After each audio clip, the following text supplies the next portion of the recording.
AITA for refusing to lend my friend money again after she borrowed money and bought Gucci shoes instead of returning the money. A few months ago, my friend Sarah reached out to me in a panic. She was behind on rent, struggling to afford groceries, and didn't know what to do. She told me she had nowhere else to turn and begged me for help. She was crying, saying she just needed a little time to get back on her feet. And I get it, times are tough, and I never want to see a friend suffer. So without hesitation, I transferred her $1,200. That was her rent for the month plus a little extra for food. I told her not to worry, that I understood, and I trusted she'd pay me back when she could. She promised she would. At first, I didn't even think about the money. I'm not the type of person to immediately ask someone when they're going to pay me back, especially if they're struggling. But as the weeks passed, I started noticing things that didn't sit right with me. She never mentioned the money. Not once. No updates, no, hey, I haven't forgotten, I'll send something soon. Just nothing. But what she did talk about. How she had been going out for drinks with friends, buying little things for herself, and treating herself to self-care days. Now, I'm all for self-care, but when you owe someone over $1,000, maybe getting your nails done and going out for cocktails isn't the best financial decision. Still, I gave her the benefit of the doubt. I figured maybe she just needed a little more time. Then, last week, I was scrolling through Instagram, and my stomach dropped. Sarah had posted a picture of her brand new Gucci shoes. Not a gift, not secondhand, not some "look at this amazing thrift store find" type of post. No, she was proudly flaunting that she had bought them for herself. The caption? Something along the lines of, "Treat yourself, because you deserve it." I stared at the screen for a solid minute, my blood boiling. She deserved it. What about the $1,200 she still owed me? What about the rent and groceries I had covered for her when she had nowhere else to turn? I decided I wasn't going to sit around and stew in silence. I messaged her, asking about the money. I was polite, even though I wanted to scream. I just asked if she had an update on when she could pay me back. Her response: "Oh, I'll get it to you soon, don't worry." That was it. No apology, no explanation. Just a casual brush off, as if I had asked her when she was free for lunch. I was already beyond frustrated, but then things got worse. Just a couple of days later, Sarah texted me again, saying she was short on rent this month and asking if I could lend her more money. I actually had to reread the message to make sure I wasn't imagining things. She hadn't even paid me back a single dollar from before, and now she was asking for more. I took a deep breath, trying to stay calm, and told her no. I wasn't rude, but I made it clear, until she paid me back the money she already owed me, I wasn't going to lend her anything else. And that's when she lost it. She immediately called me selfish. She said I was holding a grudge over something small, that I was being unfair, that she thought I was a real friend. She even had the nerve to say that friends should support each other, not throw money in each other's faces. At that point, I was done. I reminded her that I had supported her. I had given her money when she needed it the most, without hesitation. But now, watching her blow money on designer shoes while ignoring what she owed me, I wasn't going to keep pretending it was okay. She didn't even respond. She left me on read, and later, I found out from mutual friends that she had been complaining about me, saying I was gatekeeping money and acting like a debt collector. Now I'm wondering if I should have handled it differently. Was I too harsh? Am I being petty? I don't know. But what I do know is that I feel taken advantage of, and I can't shake the feeling that she never intended to pay me back at all. So, am I the asshole for refusing to lend her more money? Update 1. After Sarah disappeared from my life, I decided to just accept the fact that I would never get the money back. It wasn't worth my energy anymore. I had spent enough time feeling frustrated, betrayed, and honestly, a little stupid for ever trusting her in the first place. That was the part that stung the most, not just the money, but the realization that I had been so willing to help someone who, in the end, had no problem taking advantage of me. I had given her the benefit of the doubt. I had believed that she was in a tough spot, that she genuinely needed help, that she would be grateful and responsible enough to pay me back when she could. But people like Sarah don't see generosity as kindness, they see it as an opportunity. An easy way to get what they want without consequences. So I let it go. I told myself it was an expensive mistake and moved on. There was no point in holding on to resentment, no use in replaying the situation in my head over and over again, wondering if I should have been firmer, if I should have demanded repayment sooner, if I should have handled it differently. The money was gone, and so was she. I had already wasted too much of my time on it. Or at least, I tried to move on. Fate, however, had other plans. A few weeks later, I was out grabbing drinks with some mutual friends, just enjoying my evening, when Josh, one of the most obliviously talkative people I know, accidentally dropped a piece of information that made me nearly choke on my drink. He was rambling about credit card debt, about how one of his friends had completely mismanaged their finances, racked up way more debt than they could handle, and was now dealing with the fallout. At first, I wasn't really paying attention. It was just background noise, the kind of conversation you half listen to while scrolling through your phone or taking a sip of your drink. And then, as if it was just another random anecdote, he mentioned Sarah. I snapped to attention. It turned out that she hadn't just bought those Gucci shoes, she had put them on a credit card she couldn't afford to pay off. And not just the shoes. Apparently, she had been living well beyond her means for months, treating herself to new clothes, fancy nights out, and luxury items, all on borrowed money. She had been digging herself deeper and deeper into debt, convinced that somehow, it would all work out. That she'd figure it out later. That the money would just magically appear when she needed it.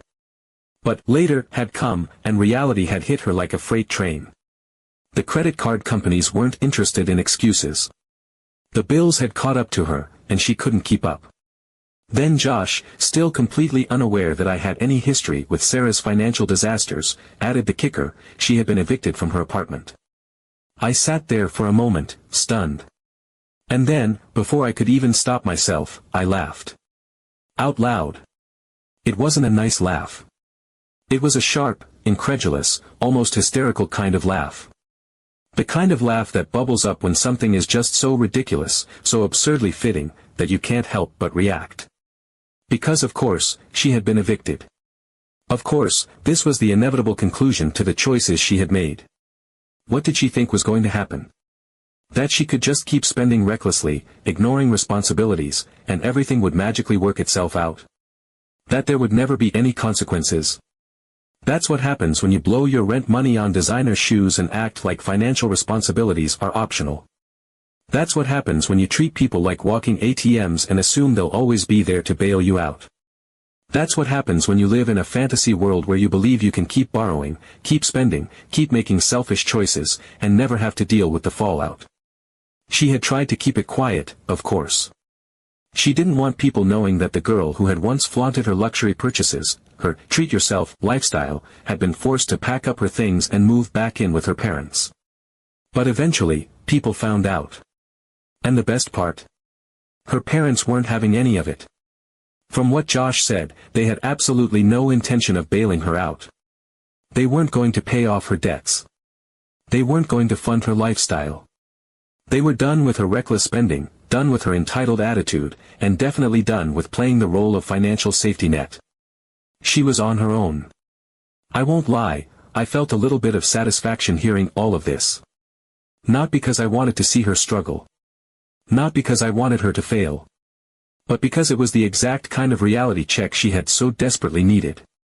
Actions have consequences. You can't just take advantage of people, blow through money, and expect the world to keep catering to you. Eventually, it catches up to you. And for Sarah, it had. Hard. For weeks after that, I didn't hear from her. She had vanished from social media, no more glamorous outings, no more shopping sprees, no more carefully curated posts about treating yourself and self-care. It was like she had completely disappeared. The girl who had once been so loud about her lifestyle, so eager to show off her spending habits, had suddenly gone silent. And then, out of nowhere, she messaged me. It wasn't an apology. It wasn't her finally acknowledging that she had screwed me over. No, it was something so much worse.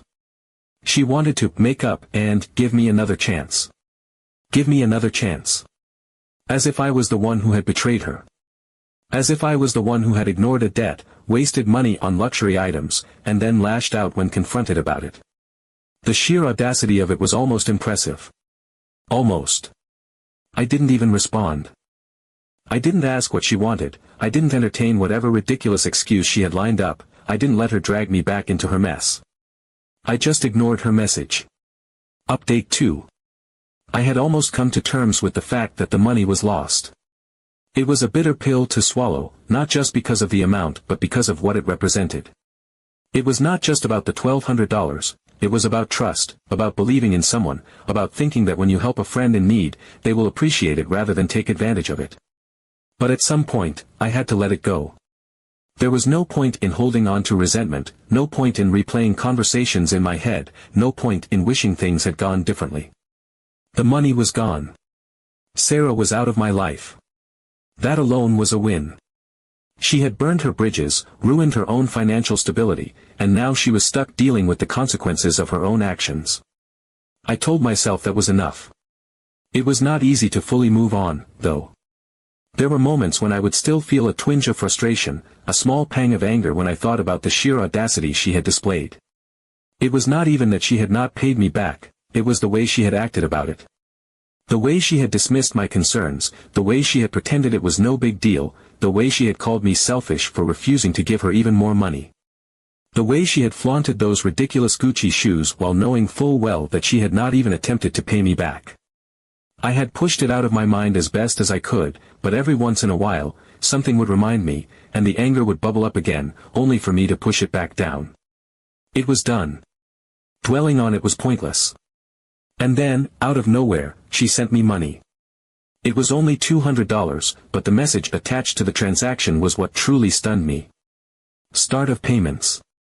I stared at my screen for a long time, trying to process what I was looking at. It felt surreal. After all this time, after months of silence, after all the excuses, the indifference, the outright dismissiveness, she was suddenly sending me money.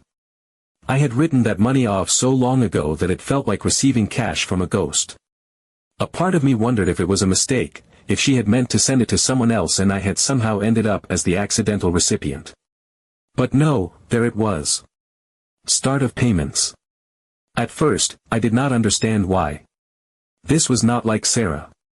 The Sarah I knew, the Sarah who had laughed off her debts, who had prioritized luxury purchases over basic responsibilities, who had treated my loan as free money, was not the type to suddenly feel a moral obligation to pay someone back. She had ignored me for months. She had shown zero remorse. She had acted like I was the one who had wronged her. There was no way she had suddenly grown a conscience. I knew there had to be another reason. And a few days later, I found out exactly what had happened. Sarah had a new boyfriend. His name was Max, and he had only been in the picture for a short while before everything imploded. At first, things had seemed great for her, she had someone new, someone who was willing to take her out, someone who treated her well, someone who did not yet know about all the chaos she had left in her wake. She had managed to present herself as the person she always wanted people to believe she was, charming, fun, carefree, put together. But Sarah had always had a habit of getting too comfortable, too quickly. She had never been particularly good at keeping her mouth shut when she felt like she was in control of a situation.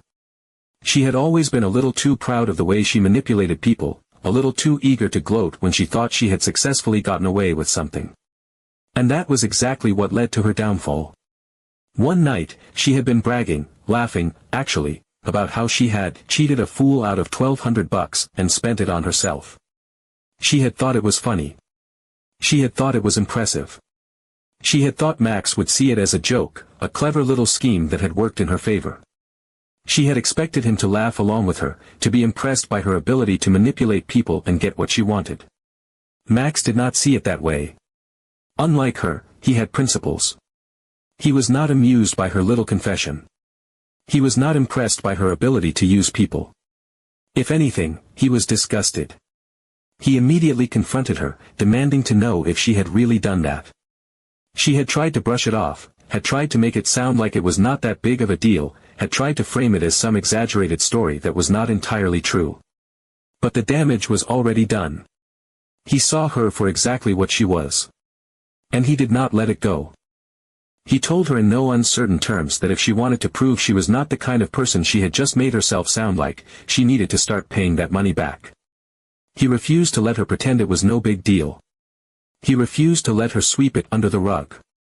He pushed her to do the one thing she had never intended to do, take actual responsibility for her actions. And under pressure, real pressure, the kind she was not used to dealing with, she finally caved.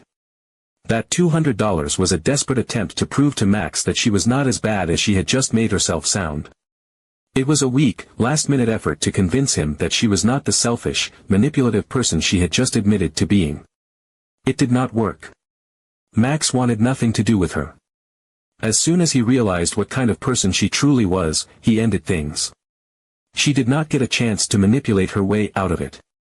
She did not get a chance to spin the situation in her favor. He was done. Just like that, she lost both her boyfriend and the little bit of dignity she had left. But that was not all she lost. Word got around. Fast. Sarah had already been on thin ice with a lot of people. Her eviction had been a hot topic in our social circles, and plenty of people had already started distancing themselves from her. But this? This was worse.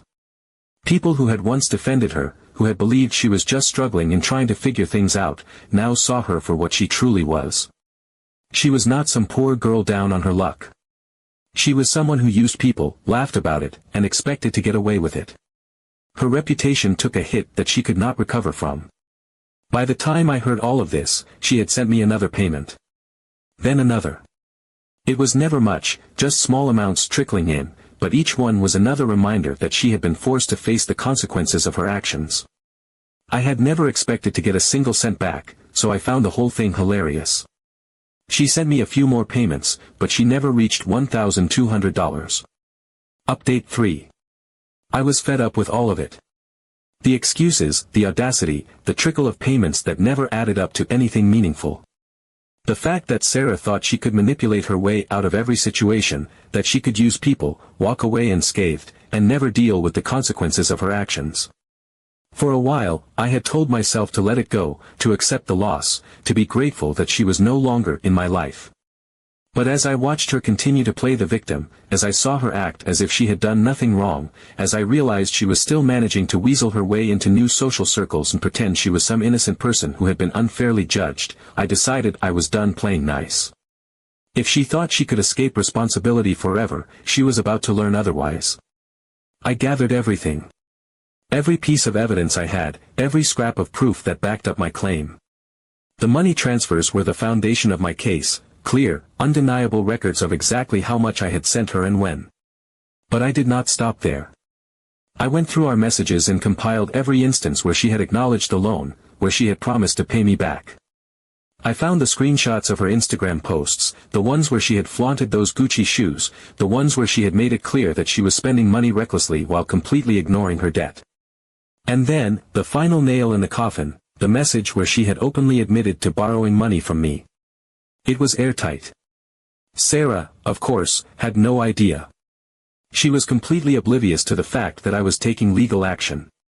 She had convinced herself that the situation was over, that she had sent me just enough small payments to get me off her back, that I had accepted my losses and moved on.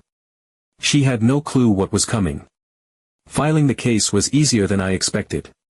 Small claims court existed for exactly this kind of situation, unpaid debts, broken agreements, people who thought they could get away with not paying what they owed. I paid the small filing fee, submitted all my evidence, and waited. Sarah was officially being sued for the remaining balance of the $1,200, plus minor legal costs. When she found out, she was furious. She genuinely believed she could talk her way out of it. She told everyone who would listen that the whole thing was ridiculous, that I was taking a friendly loan way too seriously, that no judge would ever rule in my favor because it was just a personal agreement between friends. She refused to take it seriously. But then the court date arrived. She walked in with that same arrogant confidence she always had, fully convinced that she could charm her way out of this, that the judge would laugh it off and send us both home. But the moment the evidence was presented, everything changed. Her confidence wavered as I laid out every detail, as the judge went through the records, the messages, the proof that she had acknowledged the debt, the proof that she had flaunted expensive purchases while pretending she could not afford to pay me back. The shift was almost palpable. She started fidgeting, her expression turning tight as reality began to sink in. This was not a joke. This was not some silly little argument she could win by throwing a tantrum. She had no case. The ruling was swift. She was ordered to pay the full remaining balance of the debt, plus a small amount to cover my legal costs. There was no loophole, no way out. The debt was now official, backed by a court order, and if she refused to pay, it would be reported against her credit history. That should have been the end of it. But Sarah, being Sarah, could not help herself. Not long after the trial, she sent me a message. She tried to play it off as if we were still on good terms, as if this was just some silly misunderstanding that had gotten out of hand. She wanted to come to an agreement, to move past the drama, to find a way to make this whole thing disappear. She told me I could just let the situation go, as if she had not just been legally ordered to pay me what she owed. I did not even respond. She was not worth another second of my time. Then, about a month later, she made a post online, a vague but painfully obvious rant about fake friends who drag you to court over nothing, instead of being real and working things out like adults. She made herself sound like the victim, acting as if she had been wronged, as if she had been betrayed by someone she had trusted. And that was the final straw for almost everyone who still had any lingering sympathy for her. One by one, people started distancing themselves. The ones who had still been hanging around, the ones who had been willing to give her the benefit of the doubt, the ones who had assumed she had just hit a rough patch but was still a decent person underneath it all, this was the moment they realized who she truly was. The fallout was immediate. Mutual acquaintances stopped replying to her messages. Social invitations dried up. The few remaining friends she had started dropping out of her life, some quietly, some making it very clear that they wanted nothing to do with her anymore. Her post backfired spectacularly. Instead of garnering sympathy, it exposed her even further, and soon, she found herself truly alone. Meanwhile, I had something far better than her empty apologies or her pathetic attempts at damage control. I had a legally binding document that stated, without a doubt, that she owed me money. If she refused to pay, it would follow her. It would show up on her credit report. It would make it harder for her to get loans, to rent apartments, to move forward in any financial sense. And in my opinion, that was the perfect ending.